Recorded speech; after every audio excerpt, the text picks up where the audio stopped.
Welcome back to another episode of the Casey Campbell Podcast. Casey Campbell with you, of course. Pleased to be joined by Novi boys basketball coach Chris Housey. Welcome back to the show, Chris.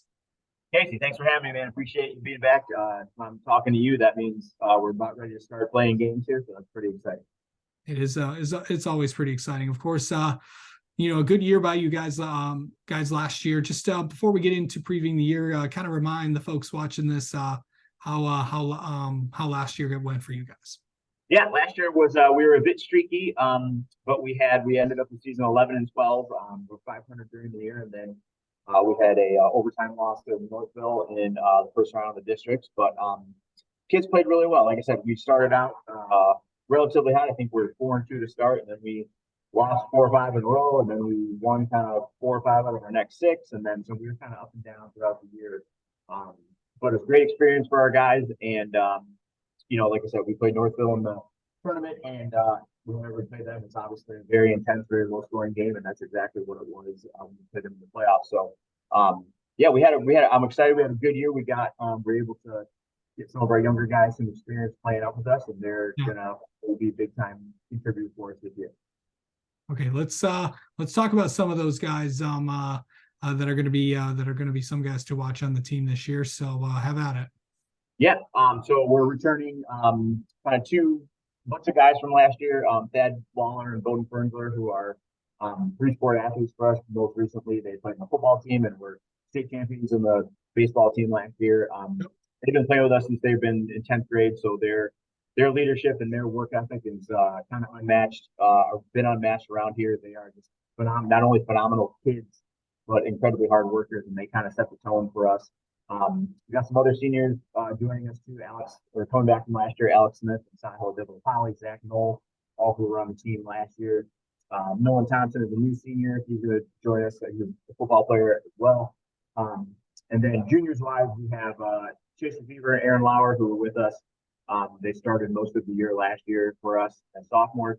And then we're bringing up a bunch of guys, about 4 or 5 guys from the JV, all who played really significant roles in the JV. A couple of whom, Brendan Lynch and Trey Caserero, who jumped in with us on a couple of occasions last year and got some varsity game experience. So we're excited about the group. They're really, like I said, a really good group of kids.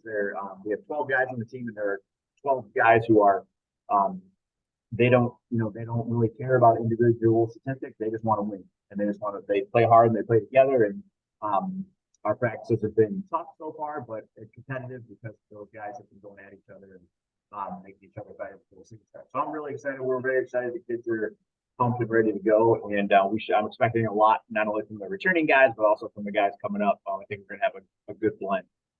Yeah, for sure. Okay, so I know that what was it like to at times throughout the season? A lot of those JV guys really had to come in and step up. Obviously, everybody remembers the minutes that Aaron put in and all that stuff.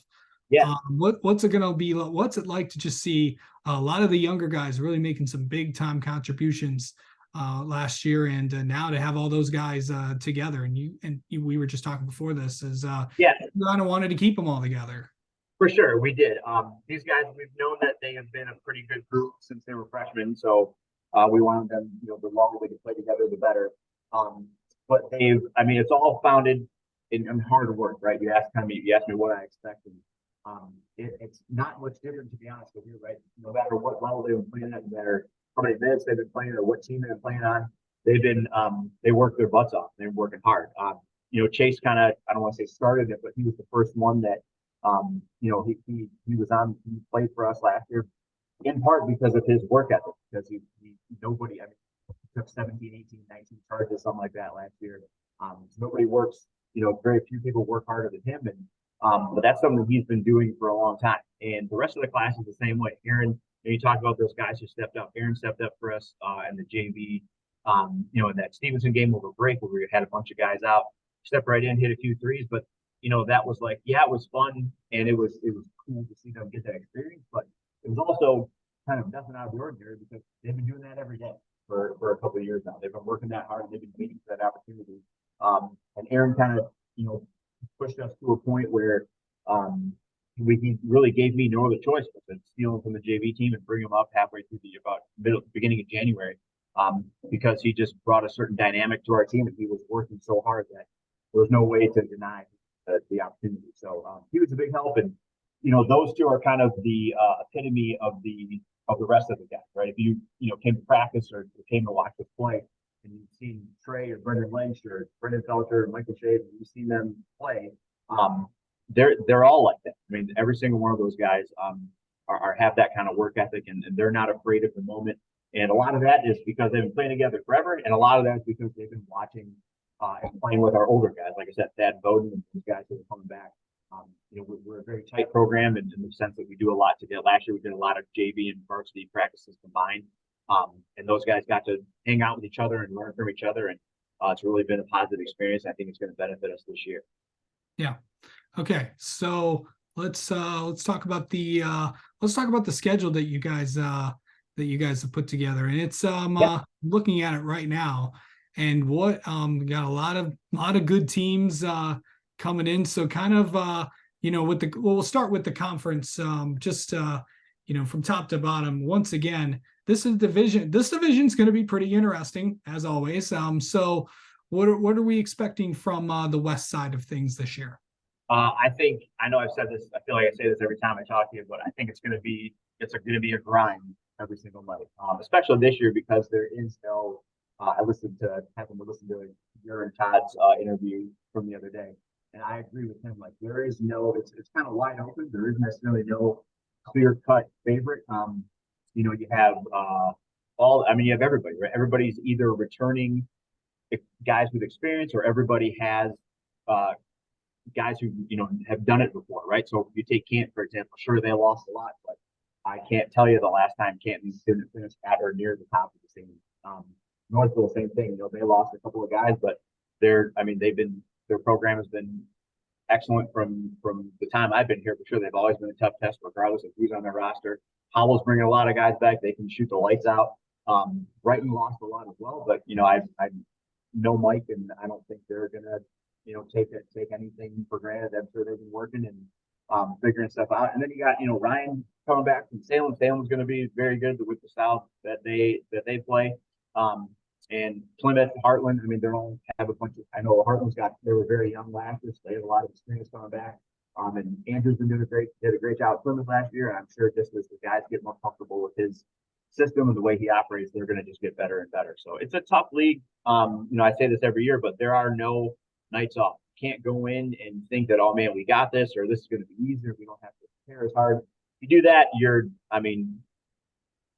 foolish because you're going to get beat. You're just going to flat out get beat. You have to bring it every day, regardless of what your record is, the other guys' record is. There have been plenty of times I know from our end where our record has not been very good, and we've been playing somebody whose record is very good. And we work hard, we show up, and we win. And we've been on the flip side of that as well. So that's kind of how that's a league in a nutshell. You got to get ready. You got to be ready. You got to be prepared. And when it comes time, you got to go out and execute, or else you're in trouble. Yep. We've seen that. We saw that plenty of times last year. So, so going in, and now we talked about the conference side of things. Let's talk about the non-conference side of things. When you look at what you've put together on the non-conference things, you got some pretty good you got some pretty good home matchups, and then some road trips as well. Of course, that KLA classic matchup with Troy, that's going to be fun. Yeah. And then of course, you got the South Lions, Royal Oaks on the schedule, kind of the former ADs getting a chance to play one another. Of course, I'm talking about Brian Gordon and Don Wachowski. Of course, their former schools are playing each other. So they have some sort of mayor's bet with each other. Yeah, they do. Yeah, I forgot about that. That too. So pretty good non-conference schedule you have there. Yeah, for sure. I definitely want to. The goal is to get ready for March, right? That's it. Get ready for the league and get ready for March. So, kind of everything we do in the preseason before the league starts is with that in mind, right? Prepare us for the tough nights we're going to see in the conference, and prepare us for the tournament in March. So, we kind of purposely sought out teams that we know would be challenging for us, and I think we open up with Berkeley and South Lyon, and I'm expecting we played South Lyon last year, and they were tough, schematic, smart, And they played hard, and I'm expecting them, again, Jeff's going to be there for year two, so I'm expecting them to be better than they were very young last year. I'm expecting them to be a lot better.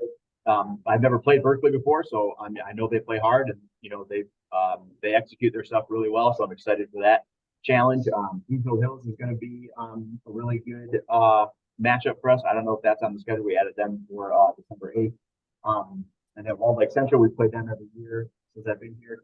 And the OAA KLA Challenge is, I think, a great thing for both leagues. It's a good idea, but I think Brian Smolsky came up with it. It's going to be a fantastic idea. I know Gary Fralick pretty well over at Troy. His grandson was Bryce Luke, who played for us a couple years ago.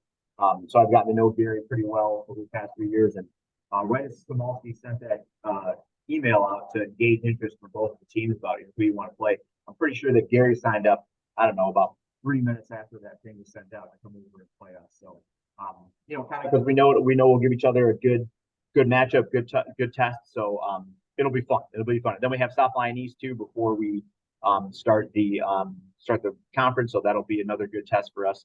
Kind of a little friendly rivalry, the other rivalry we have down the road from us. So, we're excited for the challenge. We're excited for the opportunity to get better playing against a bunch of these tough teams.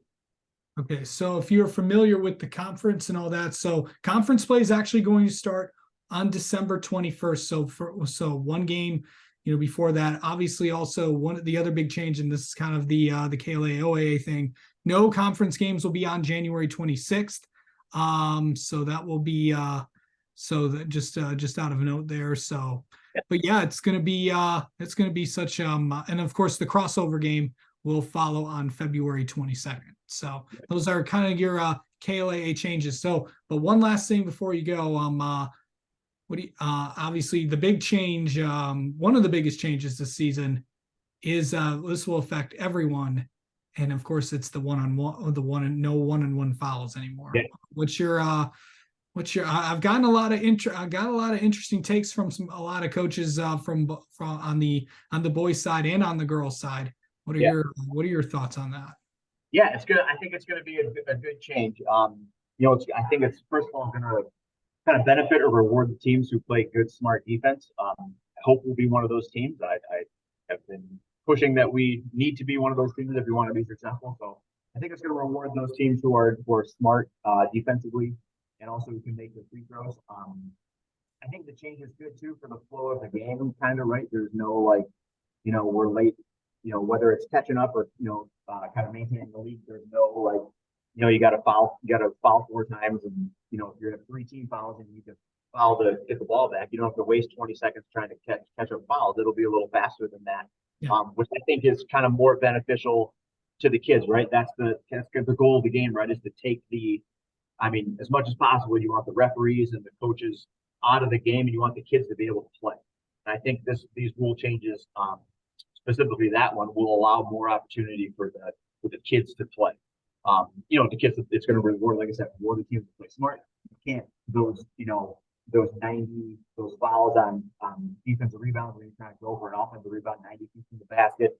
Before, those were kind of boneheaded kind of mental lapse plays, but you're all right. You had 7 of them to give away. Now you can't, right? Those things could end up costing you at the end of the quarter or end of the game. So it's going to change some of the strategy, about fouling at the end of each quarter too, about using your fouls wisely to have some remaining left over. But I think for the most part, it's going to really, I'm in favor of it. It's going to really increase the flow of the game, and it's going to be more beneficial, make it a better game for the kids.